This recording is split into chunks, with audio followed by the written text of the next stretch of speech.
I got a little short story I'm going to tell about lunch. It's all Alaska grown, 100% Alaska grown, except the oranges. But I want to give a little shout out here.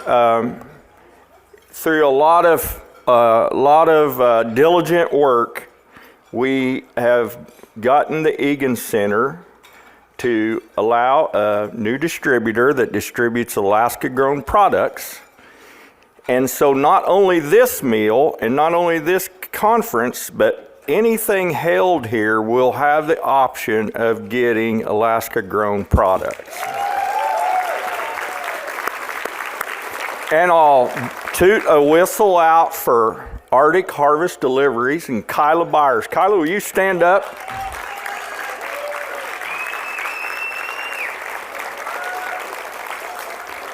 Kyla, you may have to help me with just a couple of things here, but I want to recognize the donators. This meal has actually been donated by the companies that produce these products. So right here at this table in front of me, the Alaska Flour Mill and the Wrigley family and most of the families here. And if you don't already use their products, they're everywhere. And they're wonderful. And can you believe it's 100% manufactured, grown, and raised and everything right here in Alaska? They are probably the premier thing we have going in Alaska, and we're so proud to have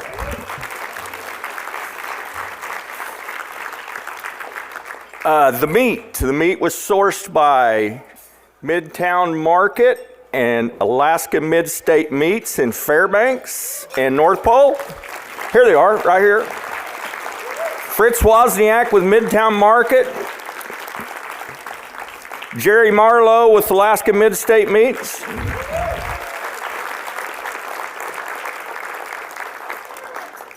You can get my beef at Midtown Market and several other places around the state. I got to do my own commercials, you know.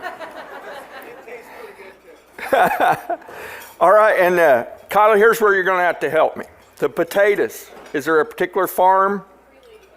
3 ladybugs for the potatoes. The eggs, I'm assuming, are multiple farms. Nobody had that many eggs. I'm sorry. I lied to you about the 100%. Close your ears, you didn't hear that.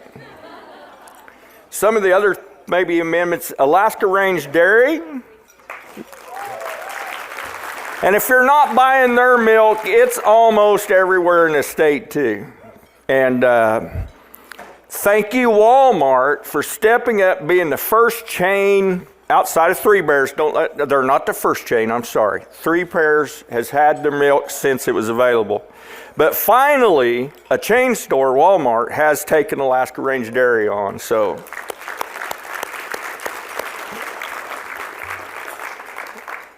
then I want to get to the sponsors of this meal. And again, they're conveniently right down front here. And that is AgWest Farm Credit. A generous donation for the sponsorship of this particular meal. And what a collaboration and what a success of an event as the Food Policy Council, the Alaska Farm Bureau, and Western SARE. This was a dream of mine 5 years ago, and it's wonderful. It's come to succession.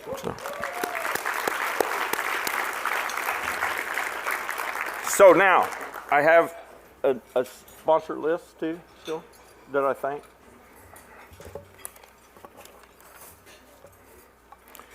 I've got a list of sponsors too. I want to send appreciation to the AC stores of Alaska. Of course, AgWest Farm Credit. The Alaska Farmers Market Association. And that was pretty wonderful, Brad getting that award last night. The Alaska Department of Health.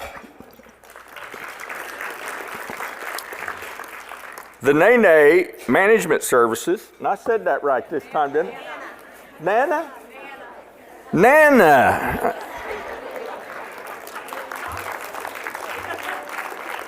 I'm learning. Country Financial with Farm Bureau would not exist without their support. Thank you. The Maison, a Jewish response to hunger. The Natural Resources and Conservation District, or Service, sorry, not NRCS, better known by us farmers. Coca-Cola Bottling of Alaska. The Northwest Transition to Organic Partnership Program. Safeway stores. And the Salcha Delta Soil and Water Conservation District. Now, it is a privilege of mine and an honor of mine to have this person in the room today to speak to us, and my thanks go out. Farm Bureau's continued support comes from the work that we do with members of our representation, and it wouldn't happen without them receiving what we tell them are our priorities and our needs, and then we get reciprocating repercussions back from that, and we get them in fold from this person. And so I would like to be honored and would like to introduce to you Senator Murkowski. Lisa Murkowski is Alaska's senior U.S. Senator. She is a third-generation Alaska, proudly serving as the first Alaska-born senator. Senator Murkowski was born in Ketchikan and raised in towns across the state, including Wrangell, Juneau, Fairbanks, and Anchorage. She was elected to the U.S. Senate in 2022 and has been a strong advocate for food security in Alaska. And with that, I want to put in one more plug for her. As you know, every 5 years, this country forms a policy in Washington called the Farm Bill. And it is not just about farming. There are SNAP benefits, a lot of other food-related things are in this Farm Bill. It's done every 5 years. And in Alaska, this year, we had a Farm Bill listening session where leading members of Congress that have the wherefore, what goes into all that, come here and listen to our Alaska farmers and what our needs were and recognize that. And for Senator Murkowski and Senator Sullivan to be able to pull that off and get that in Alaska, can you imagine coming here to listen to Farm Bill and farmers? That is so amazing, and I want to thank her so much, and I now give you Lisa Murkowski.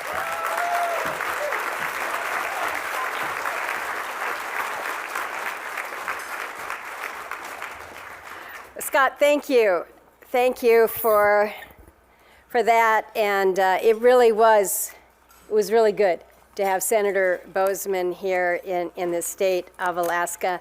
So I have to tell you, when I got the invitation to come and speak, I was reading it really quickly because it's the Alaska Food and Farm Festival. It used to be the Alaska Food Festival. Well, for 25 years, when I was a young woman here in Anchorage, we used to put on what we called the food festival, the International Food Festival. It was a little bit different than what you do here. It was kind of we would go knocking on any restaurant and say, look, we're hosting a charity event and we need you to donate whatever, ravioli or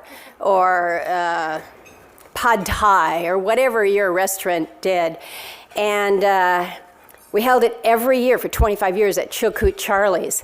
And they had belly dancers and bagpipes. And so I'm still waiting for one of you to do your bagpipes or your belly dancing here. But I realized, okay, different event, calm down. It's even more exciting than that, even though we're not gonna see belly dancing. The reality that we're sitting here in a convention center and you're having a meal that is entirely Alaska sourced, is all kinds of good reason for celebration. So kudos to those of you that put that together. It is super, super, super awesome. And to know that the next series of conventions that will be held here will also have this option is so great. This is exactly what we need to be doing, is making sure that in Alaska we get over this mindset that everything has to come from the outside. Everything has to come from the outside. Well, it doesn't. There is some stuff that will, but we can be doing so much more, and let's be celebrating what more we need to be doing. We were talking back there about, well, what's next step after this? And every institution in Alaska, whether it's, your public facilities, your schools, your prisons, why are we not doing more with our own homegrown Alaska-based products? And I've challenged the cruise industry. That's our next great opportunity. They have all those fancy shishi meals on those boats. They should be serving everything. I said, why don't you have Alaska carrots in here? This is super great stuff. Anyway, I'm getting off track here, but only because I get so wound up about the extraordinary potential that we have here in Alaska. So a lot of talk about food security and what is going on, but the opportunities for so much of what we're seeing in this state, everything from mariculture to what's been happening in the peony world, beekeeping, broccoli, there's so much discussion now. What more can we do to help facilitate greater food security, greater support for Alaska's farmers? So it is talks about federal grants, tax issues, crop insurance, how we collaborate with others across the state and in other states as well. So a couple things. I want to start with where Scott left off, which was a visit that we had to the state earlier this summer. Senator John Bozeman's from the state of Arkansas. They do farming a lot there. They got everything, and he reminded me that they have everything in Arkansas. A great individual, soft-spoken, very generous and gracious man. But Senator Sullivan and I had invited him to the state. He was doing a continuation of what he called his farm tour across the country to really try to understand what different views and perspectives we need to have if we're going to have a really comprehensive farm bill, not just a farm bill that represents the big agribusiness that we see in so much of previous farm bills. And so he said, sure, I'll come up. Now, I will tell you, I've been laying the case for him for 2 years on this. Like, we've got different issues in Alaska. For years, I would not vote for the Farm Bill because I didn't see that there was any real relevance to us in Alaska. We don't have big agribusiness here. We have smaller scale. It's what Wrigley's are doing up north. It's what our small farm operators are doing. And so we really didn't fit into any of this. When they were talking about different price supports, we're like, price supports, man, or subsidies for beet sugar. Well, we're not kind of in that universe. So rather than just vote against it and say it doesn't fit for us, I kind of turned my head around and said, no, this is an opportunity to make sure that there are provisions in this big bill that will work for a smaller scale agriculture state like Alaska. And so it took kind of a change in my head. How am I going to be cooperative in this? And so I started talking to Senator Bozeman about small scale agriculture and what that meant in Alaska. And then I started to hook him on reindeer. And he got interested because everyone's kind of fascinated with reindeer if you're from the lower 48. And I was telling him, we used to do reindeer herding. One of the challenges that we have is you don't have You don't have the USDA inspectors out there. You've got reindeer out on Mukoriuk, out on Nunivak Island. You've got them up north. We have more potential to be doing things, but we got weird obstacles. And he got fascinated in it, and he wanted to come and see. So we decided that we were going to show him a little bit of something different. So one of our first stops was out to Kodiak. And you'd say, why Kodiak? Well, Kodiak has some seriously small-scale agriculture operations going on. We went over to Uzinki. Uzinki has less than 100 people there. Yeah, we got the Kodiak team in the back there. But small scale. But they need something, because you know how many grocery stores they have in Uzinki? 0. They have one chest freezer in a community hall that has some provisions, and quite honestly, it's things like corn dogs and frozen cheeseburger type frozen meals. There's not really much nutritious that you can buy there, and if you can, it's crazy expensive. So they're doing their own small farming there. They've got a couple of the high tunnels. They've got a big garden that they're trying to help advance. But like so many, you grow things and it's a fight with Mother Nature. What varmint is going to come in and eat all your broccoli before you have a chance to harvest it? And so their big issue was fencing. Fencing, pretty simple. But to hear the story of how he had to get fencing from a Lowe's or a Home Depot up in Kenai, renting a U-Haul, getting that across on the ferry, returning all that. By the time he did the transport back and forth, that little micro grant for food security that he got was already gobbled up. That was really important for Senator Boozman to hear that story. We went to the food co-op there in Kodiak to just kind of look at what are some of the local products that are coming in. We went out on the water to look at the kelp farm there, because we're trying to open his eyes to the fact that agriculture is about feeding people, right? Well, how else do we feed people? We feed people from the sea, and we've got some extraordinary opportunities in Alaska, and wanted to demonstrate that. Then we brought him back on land, took him up to the valley, where we were able to visit several different farms of different sizes, and it really helped to open his eyes, because even though our farms are much smaller in size and scale, they had many of the same issues and challenges as lower 48 producers, just in a little bit different ways. But again, for him to be looking at this farm operation and hearing that the cost of the tractor that he was looking at, he knows what a tractor costs. But what he was told was just double the cost of that tractor because of what it's going to take to get it transported up here. So again, some of those real world challenges were so important for him. So we are working with him and the committee and so many others on what we're calling our Improving Arctic Act. And for the life of me, Arctic now is an acronym for something, but I can't remember what it is. It's very, very clever. It's usually made up by younger members of the staff who love to develop acronyms, and then the rest of us just forget what they stand for. But what we're trying to do within that is to more efficiently manage the program that we created in the 2018 Farm Bill, the microgrants for food security.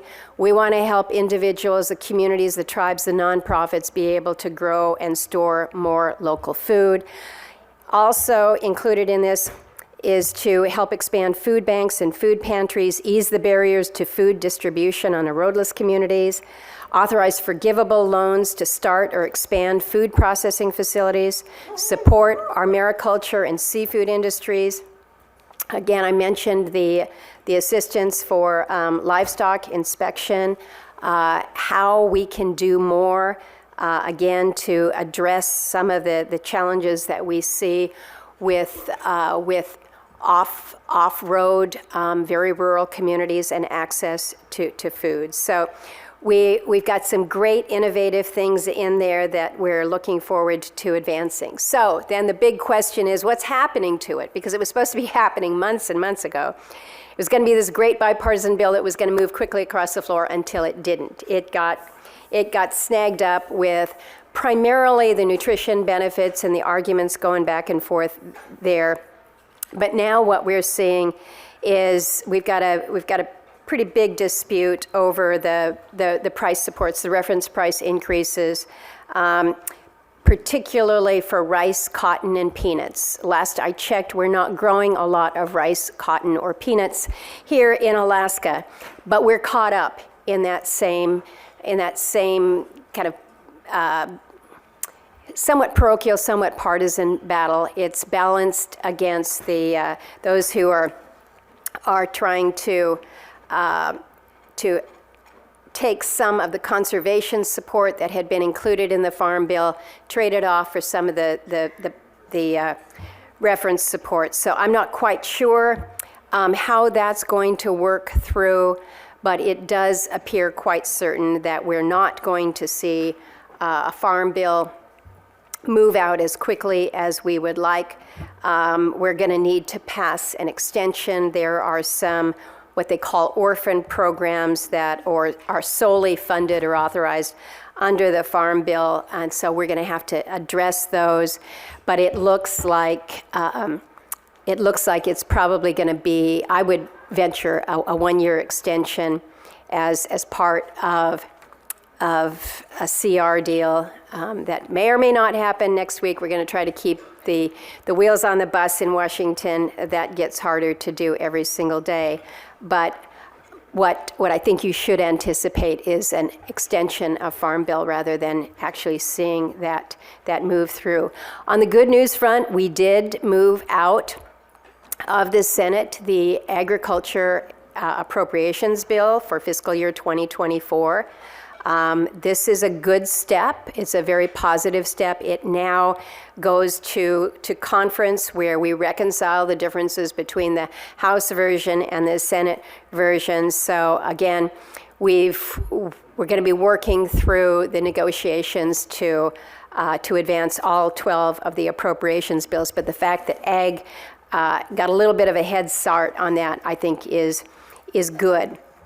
So I want to leave you with just a hopeful enthusiasm, my enthusiasm for what you're doing. I, as an Alaskan who, I spent my early years growing up in Southeast Alaska, where pretty much you realized everything that we ate came up on the barge. That was just the way it was. And now to go back into communities like Wrangell, where I spent a lot of growing up years, and they have a couple great little farms that are there. You go to Juneau, where I spent my middle school years, and what they are producing in that southeastern community in the middle of the Tongass is really so encouraging. And then you go to Fairbanks, where I went to high school, and Fairbanks is just popping it off the top with everything that they're doing with innovation, and the level of activity that we're seeing as Alaskans, taking care of ourselves and taking great pride in extraordinary products. So thank you for showing it all off. Thank you for the work that you do, because I know it's not easy. I have a confession. I only have 2 sons. One of them is living here in Anchorage, and he is a steady Eddie vendor at the the South Anchorage Farmers Market, and I see Arthur out there. He keeps an eye on my boy Matt, and every few weeks or so, I get an opportunity to get out there and help him sell some pasta. he sometimes thinks I'm more of a distraction than a help, but it gives me good time with him. But my other son just got married.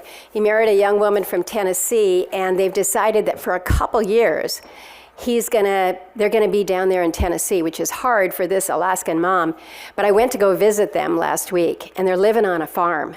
And oh my gosh, he is a farmer. He's got a beautiful red tractor, and he is working his land, and I've never seen that young man work as hard as he is. And I was right in there with him, and I came back to Washington, D.C. My body was aching and breaking so hard. So my hats go off to every one of you that is making it happen on our extraordinary land, and then providing the benefits to the rest of us. Thanks so much. Have a great conference.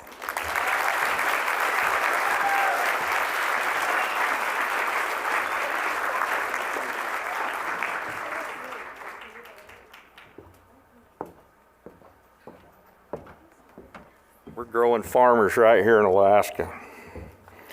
All right, next up on our agenda is Representative Genevieve Mina, and she was elected to represent Anchorage's District 19 in the Alaska State Legislature in 2023. Representative Mina has introduced House Bill 196, a crucial piece of legislation, aimed at enhancing the state's Supplemental Nutrition Assistance Program, or SNAP, by enacting broad-based categorical eligibility, expanding access to SNAP benefits for working, low-income Alaskans while reducing the administrative burden on the Division of Public Assistance. We are grateful for Representative Mina's dedication to reducing hunger in Alaska. Give it up for Representative Genevieve.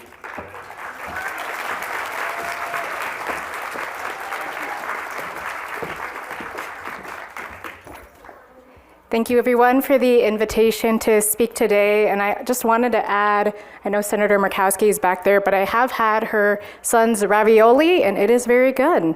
So highly recommend. I'm not supposed to plug businesses, but that's okay.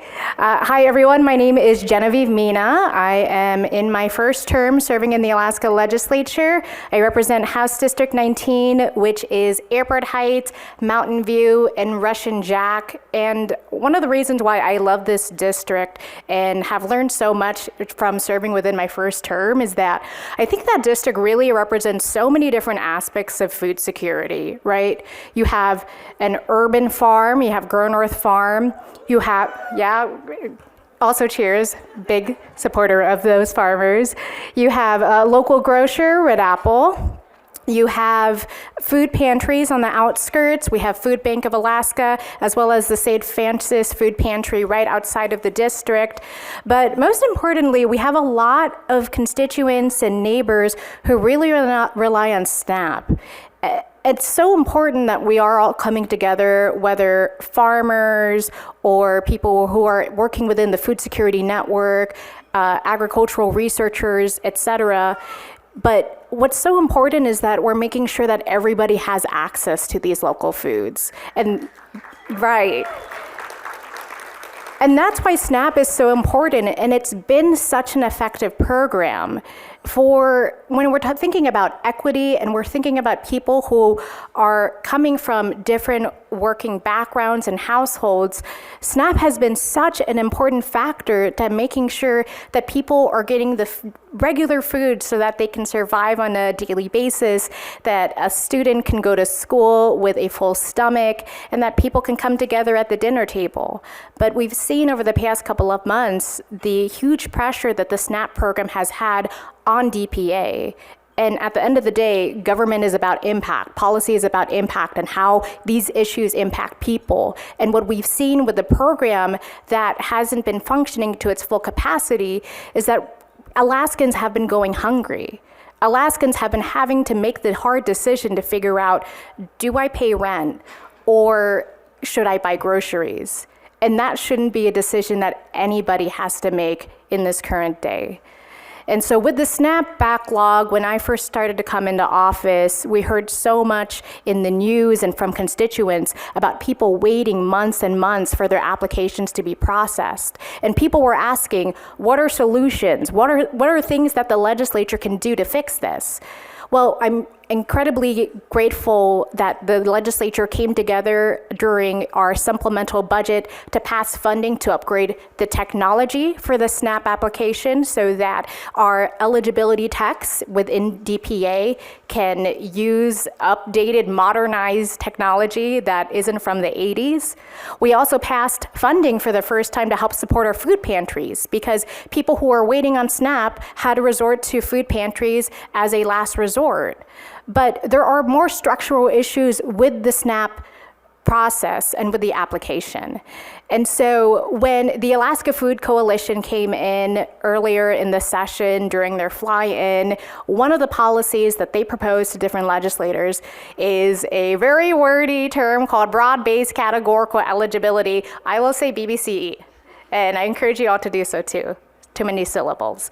And BBCE is a state option that's been enacted in 44 other jurisdictions. So 42 states, 2 territories. And what BBCE does is that it loosens the federal requirements for how Alaska does their SNAP program. Right now, the requirements for SNAP is that an Alaskan has to be at 130% the Alaska poverty level, and also there are assets that are part of the application process, right? And so what BBCE does is that it allows the Department of Health to increase the income limit to 200% poverty level, and it removes the asset test altogether. What does that mean? We've seen that in other states and jurisdictions where they've implemented BBCE, it helps people that are in this big problem called the benefits gap, where somebody who is at the brink of eligibility, whether it's their assets or their income limit, might lose their benefits altogether if they decide to work a couple extra hours or if they decide to take another job.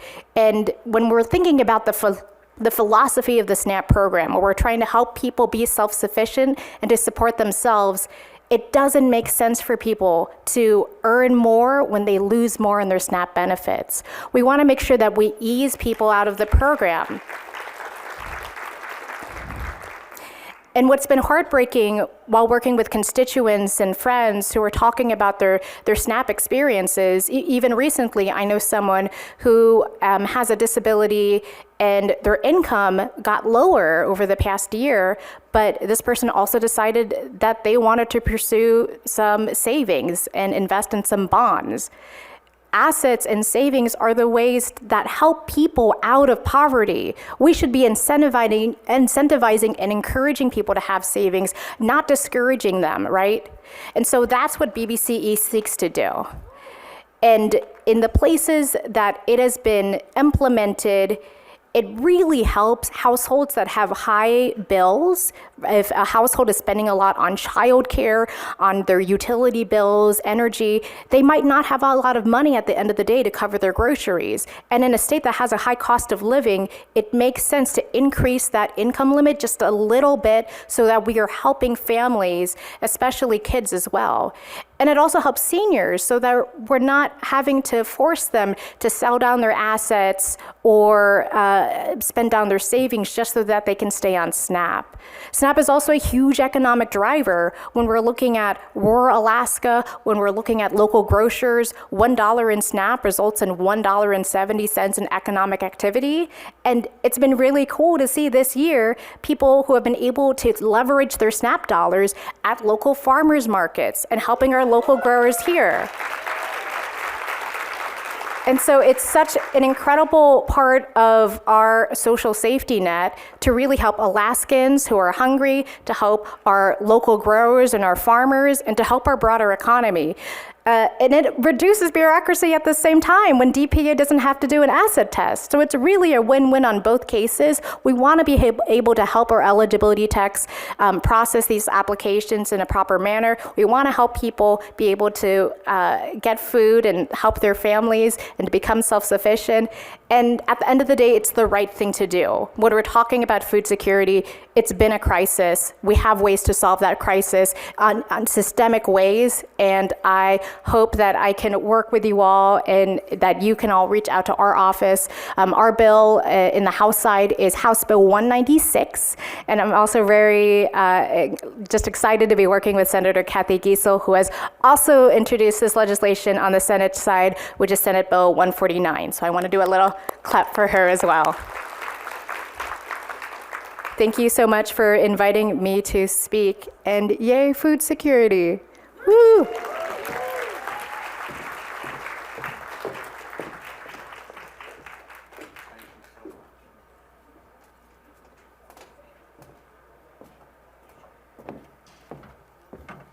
We appreciate those champions for ending hunger, and Representative Mina certainly is one of those champions. Well, next up, I get to proudly introduce another person that I call friend, and Sonia Jensen. She is the head of the lending programs at AgWest Farm Credit. AgWest Farm Credit is an agriculture lending cooperative with more than a century of experience serving farmers, ranchers, timber harvesters, and aquatic producers throughout the West, including Alaska. And I just know one thing too, they're recently about to close a loan, a partnership loan with our FSA here in this state, and for a farm, and I think that is so wonderful. We haven't had those cooperative loans within this state going on, and the fact that we've got one on the books now, it'll just roll downhill from here. So welcome, Sonia.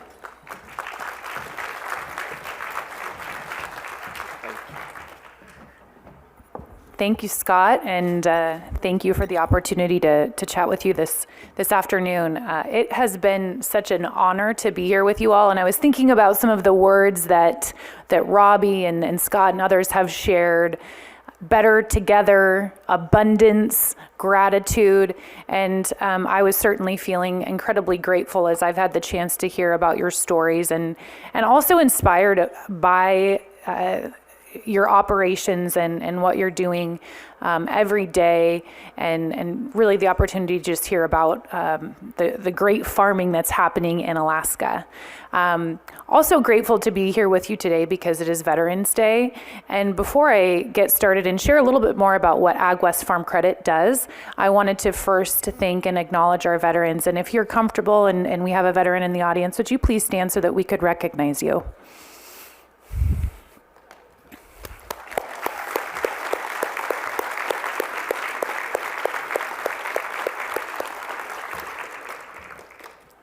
We have some great opportunities to work with many veterans that transition to farming, and there's a lot of beautiful connections between those that have served and transitioned to farming as their career and lifestyle. And wanted to share one of those stories with you. Some farmers and customers from here in Alaska, they have a hay operation outside Fairbanks, and both he and his wife served, and they just have a really beautiful story and get to talk about their operation and how AgWest had an opportunity to help them get started.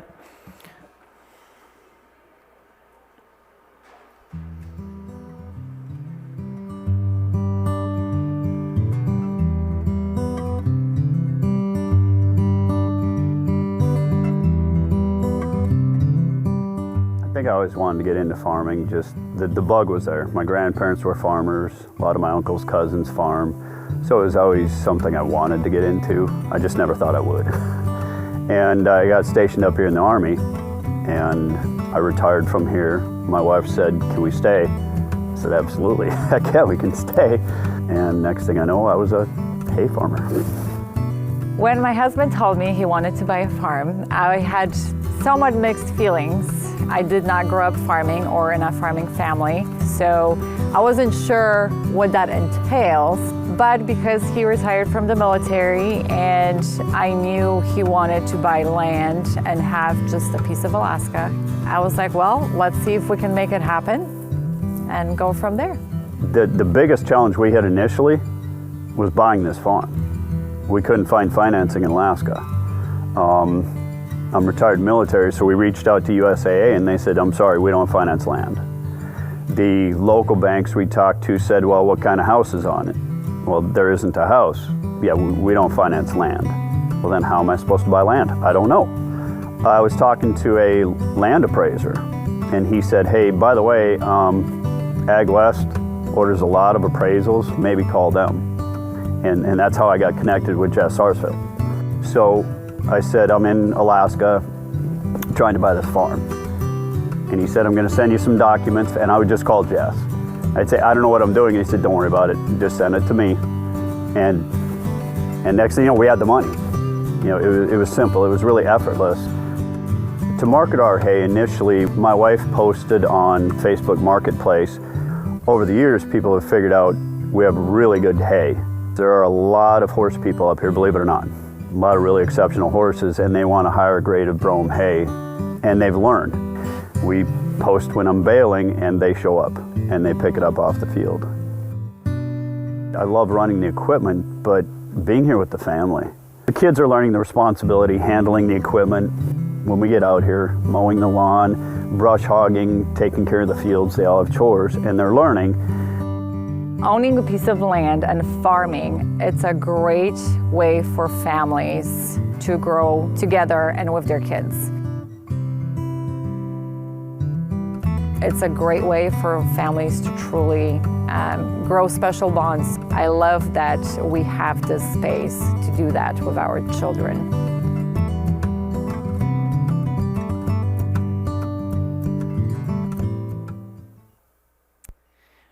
I love that story from Mike and KMP Farms. And I would just share with you that Mike and his wife are actually headed back to Washington, D.C., and they're going to be speaking about farming in Alaska. And a lot of what we had a chance to hear from Senator Murkowski about ensuring that there is strong support for those. And so he'll be a voice in D.C. this coming week at the Farm Credit Fly-In. So as Scott said, a little background about Farm Credit. If you're not familiar with who Farm Credit is, Ag West Farm Credit, we are a financial cooperative, and we are part of the nationwide farm credit system. The thing that is unique about Ag West is that we only work with farmers and ranchers. That's it. All of our focus, our passion, our support is all around farming, ranching, and mariculture, aquaculture, and we also support timber harvesters. So we have an opportunity to work with all agriculture. And I wanted to just share, I find that our purpose statement really resonates so much, and I think really helps tell the story of who we are. At Ag West Farm Credit, we champion agriculture by serving as the most trusted resource, helping our customers, employees, and communities thrive.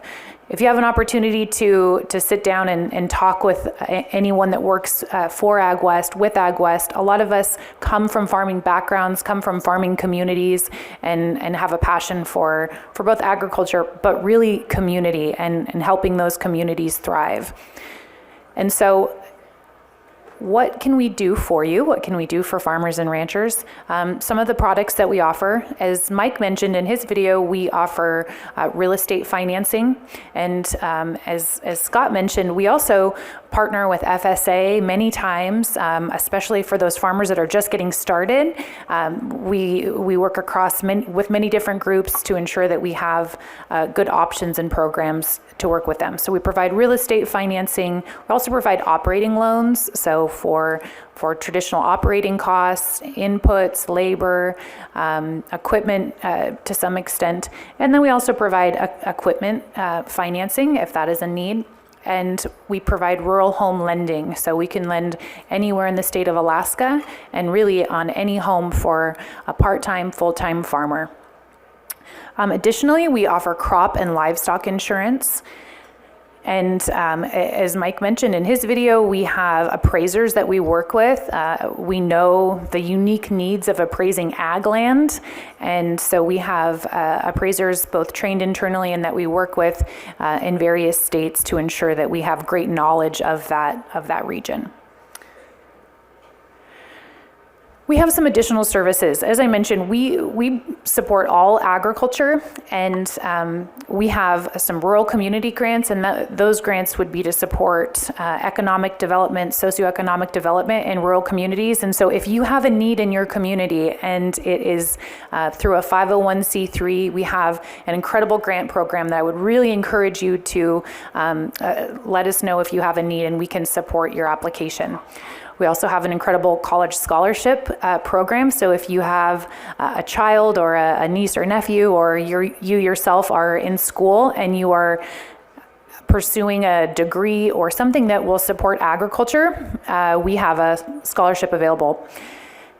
And then probably what I'm most passionate about and what I get to do every day is working with our young, beginning, and small producers. At AgWest, we know that there are barriers for young, beginning, and small producers, and we have programs designed specifically to help them, beginning with our new producer grant, which is a really amazing grant opportunity that we just announced our 30 award winners. And our next round of grants will be opening up in late Q1, probably late March. And so please look for that. But beyond that, when you might be ready, or if you do have financing needs, we understand that there are unique challenges. There are capital challenges when you're just getting started in farming. And so we have programs that are designed for young, beginning, and small producers to really help ensure there's education, loan benefits, and make sure that we can provide you what you really need at that point in your operation, and have a lot of different financing needs. We have a group that's here, many of whom are going to be speaking this afternoon and tomorrow. If you want to learn more about what AgWest can do, or if you have a question specific to your operation. And thank you so much.